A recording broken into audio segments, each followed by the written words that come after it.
Hola, ¿qué tal? Mi nombre es Marga y voy a contarte qué es Cientificando. ¿Te gusta la investigación? Pues allá vamos. El 27 de noviembre será la Noche de los Investigadores, un encuentro en más de 370 ciudades de Europa y que en nuestra provincia organiza la Universidad de Málaga. La Noche de los Investigadores será un evento semipresencial y virtual donde público y expertos podrán compartir, un espacio en el que la ciencia se acerca a la vida cotidiana. Cientificando nace con el objetivo de divulgar conceptos, teorías y técnicas clave para el desarrollo y la innovación en nuestro entorno. Queremos impulsar a las vocaciones científicas, promover la igualdad de género en el acceso a la carrera investigadora, además de mostrar las oportunidades que ofrece la Unión Europea a Andalucía para potenciar nuestra ciencia y competitividad. Prestad un poco de atención y después del vídeo podréis responder a las siguientes preguntas.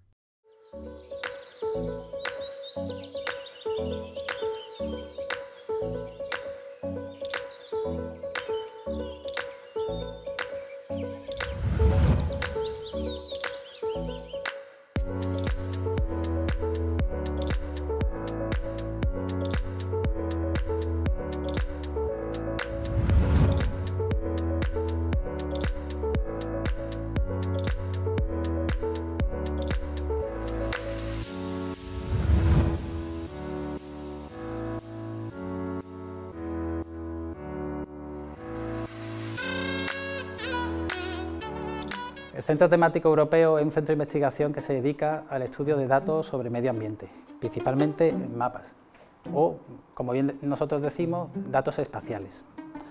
Estudiamos datos de muchas temáticas, como pueden ser los usos del suelo, para ver dónde se está deforestando bosque o dónde se están destruyendo humedales. También datos de contaminación, por ejemplo en el mar, para ver contaminación por puertos o por cruceros. Y también otro ejemplo puede ser el estudio de la biodiversidad, dónde se encuentran las especies que están amenazadas o dónde están las zonas protegidas donde habitan.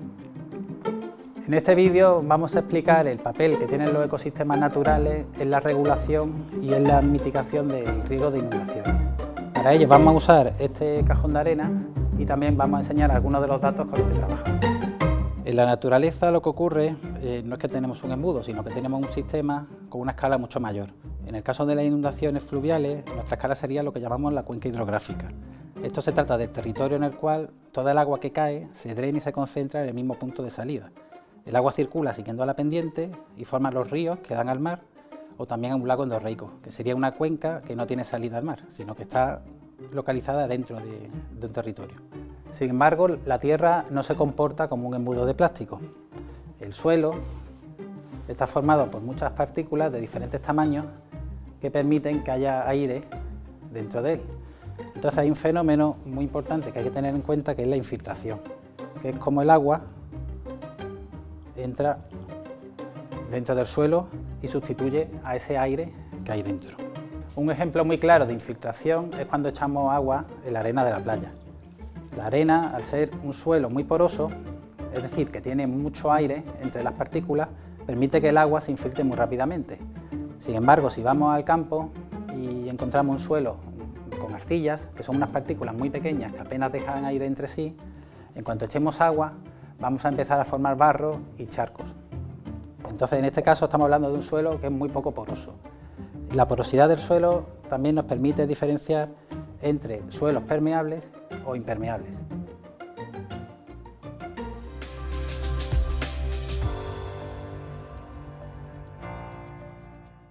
Entonces, ¿qué ocurre cuando llueve?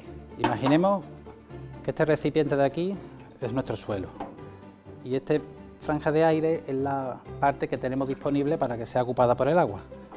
Entonces, a medida que llueve, nuestro suelo se va a ir llenando de agua, pero va a llegar un momento en el que ya no va a poder absorber más y ese agua va a empezar a escurrir. También puede ocurrir lo que hemos visto antes, que el embudo se llene tan deprisa que se desborde. En ambos casos, ese agua va a escurrir por el terreno y se va a convertir en agua de escorrentía, que es el agua que nos causa las inundaciones. Y esto ocurre porque se está superando la tasa de infiltración del suelo.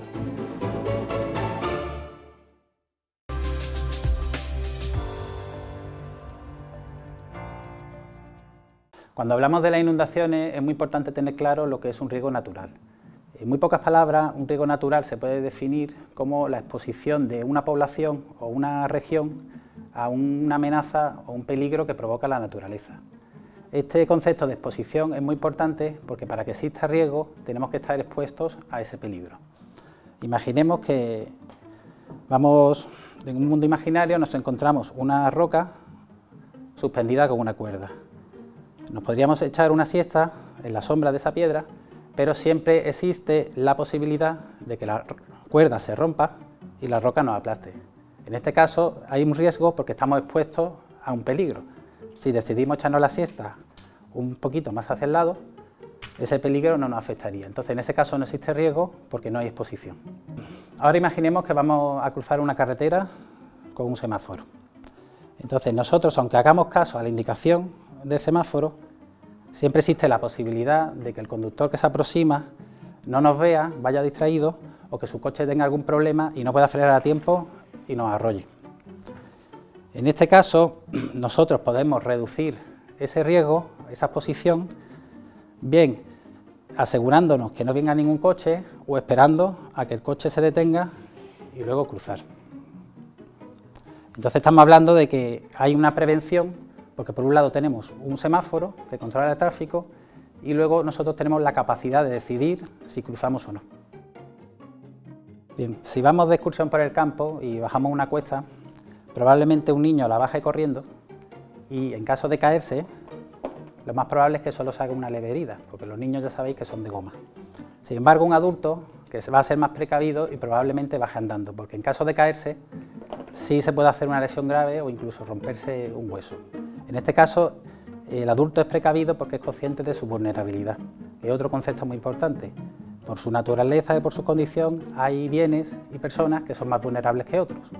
Por ejemplo, en caso de inundación, un niño de 1 metro que no sabe nadar es mucho más vulnerable que un adulto. O un coche es mucho más vulnerable que una casa, ya que el coche puede ser arrastrado por el agua. Tanto si nos atropella el coche como si nos caemos por el campo, diremos que hemos sufrido un impacto. En ambos casos somos vulnerables porque nuestro cuerpo no está hecho de piedra. Sin embargo, en el caso del impacto por el coche, la fuerza o la intensidad de la lesión va a ser mucho mayor porque la fuerza de un coche es superior a la de la caída en el campo. En estos casos, otro concepto importante que hay que tener en cuenta es la magnitud, que es esa intensidad o esa fuerza que tiene el peligro cuando nos golpea.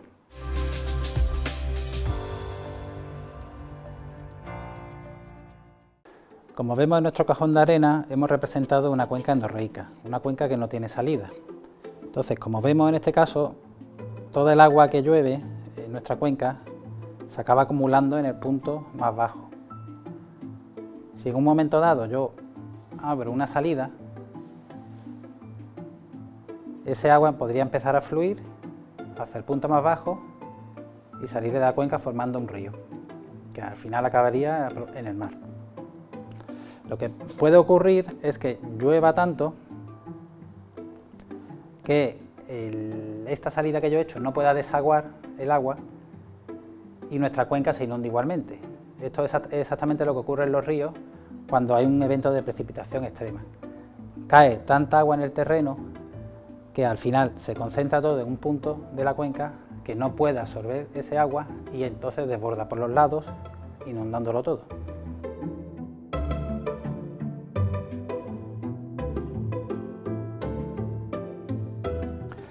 Si nosotros construimos nuestra casa muy cerca de un río, lo más probable es que en cuanto empiece a llover, con una lluvia muy pequeña, ya empecemos a tener problemas de inundación en nuestra zona. En este caso estamos diciendo que estamos muy expuestos a ese riesgo de inundación.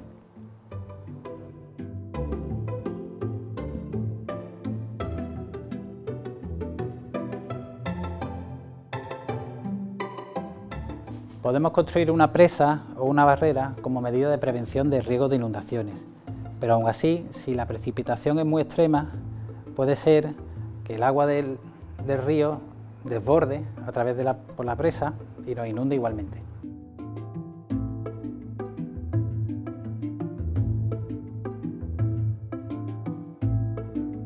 También puede ocurrir que el mismo agua que escurre por las laderas cerca de las ciudades haga que se inunde esa zona que tenemos construida. Si nos alejamos del río lo suficiente, en la mayoría de los casos vamos a estar a salvo, pero se puede dar un evento de tal magnitud que aún así en nuestra zona se nos inunde.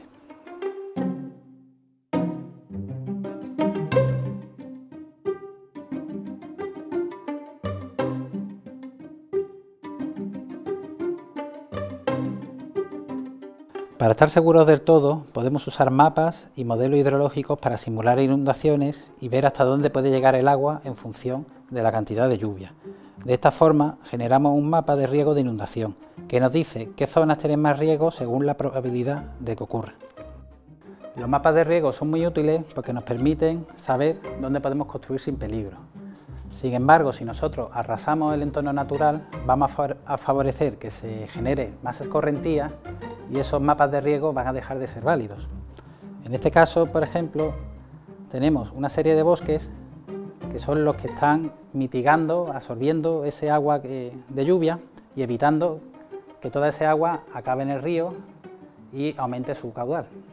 Si nosotros arrasáramos con todo para construir más ciudades o para poner campos de cultivo, estamos favoreciendo que esa escorrentía escurra por el terreno y empieza a causar problemas de inundación en nuestras ciudades o bien en esos campos de cultivo que nosotros hemos puesto ahí.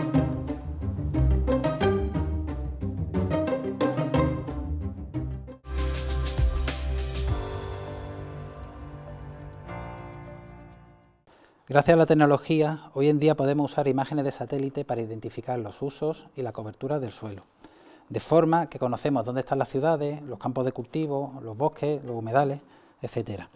Estos usos tienen una serie de características que nos permiten conocer su tasa de infiltración dependiendo del suelo y de la pendiente de la zona. Con estos datos y modelos digitales del terreno, como el cajón de arena que hemos estado usando, podemos simular la lluvia y ver en qué zonas se genera más agua de escorrentía y qué zonas son las que contribuyen más a las inundaciones. O dicho de otro modo, qué zonas son las que aportan a los ríos y a los arroyos de la cuenca que estamos estudiando. Al conocer estas zonas podemos estudiar el origen del problema. Podemos encontrar casos en los que los usos del suelo que se están haciendo no son los más adecuados y plantear cambios en su gestión.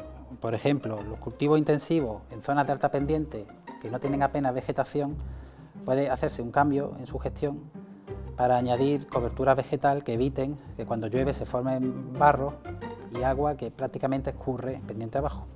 También nos ayudan a identificar zonas naturales que están degradadas y donde es posible hacer trabajo de restauración para potenciar este servicio ecosistémico, o lo que es lo mismo, para mejorar la capacidad de infiltración del agua de lluvia. Un ejemplo sería la repoblación de bosques. Al mismo tiempo, también nos permiten conocer aquellas zonas donde el servicio de regulación de las inundaciones es mayor, como pueden ser las zonas de ribera, los humedales o bosques muy densos. En estos casos son zonas que debemos proteger y evitar que se degraden con una correcta gestión. Por ejemplo, no dejando que se tire basura en los cauces de los arroyos, ya que todo eso se verá arrastrado por el agua, causando destrozos y bloqueando desagües, que pueden crear un efecto de presa y hacer que la inundación sea mucho peor. Además, gran parte de esa basura acaba en las playas y en el mar. En las ciudades cabe destacar que una bolsa de plástico puede tapar una alcantarilla y causar que una calle se inunde. Cuando llueve las calles se limpian y se quedan muy bonitas, pero toda esa basura sigue existiendo y puede generar muchos problemas en otras partes.